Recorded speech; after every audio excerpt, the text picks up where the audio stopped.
Hi! ఇక్కడ ఏం చేస్తున్నాను చూస్తున్నారా? వచ్చేయండి, వచ్చేయండి చూసేయండి.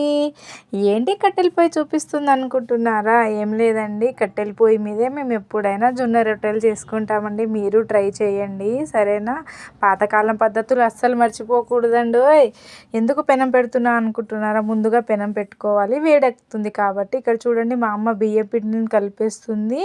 వేడి వాటర్ పెట్టి కొంచెం కొంచెం కలుపుకోండి. జొన్న రొట్టె పిండి ఎలా కలుపుతామో ఐడియా ఉందిగా, అలాగనే కలుపుకోవాలండి. ఇక్కడ చూడండి, నేను రొట్టెకి పిండి ఎలా కలుపుకోవాలో చూపిస్తున్నాను కదా, అదేవిధంగా మీరు కూడా సేమ్ కలుపుకోండి. సింపుల్గా అయిపోతుందండి, ఏం కాదు.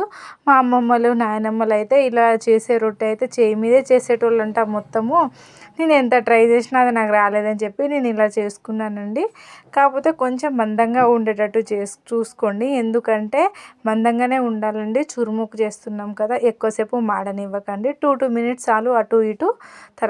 తర్వాత బెల్లాన్ని మెత్తగా దంచుకోండి. మెత్తగా ఉండాలండి, బెల్లం ముక్కలు ముక్కలు ఉండవద్దు.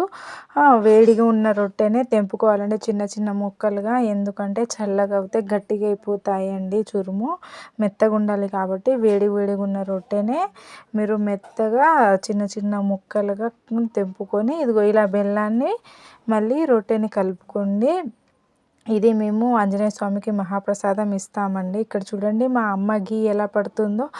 గీ ఎంత దిట్టంగా పట్టిస్తే అంత టేస్ట్ వస్తుందండి. చురుము చాలా అద్భుతంగా ఉంటుంది.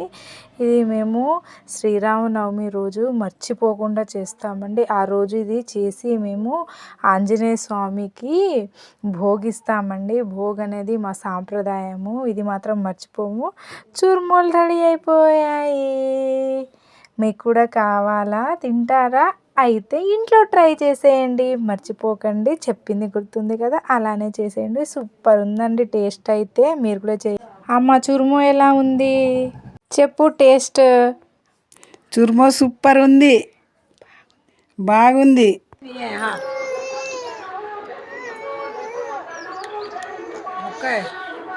సూపర్ ఉంది. మీకు నచ్చితే సబ్స్క్రైబ్ చేసుకోండి, లైక్ చేయండి, షేర్ చేయండి. బాయ్, మళ్ళీ వచ్చేస్తా.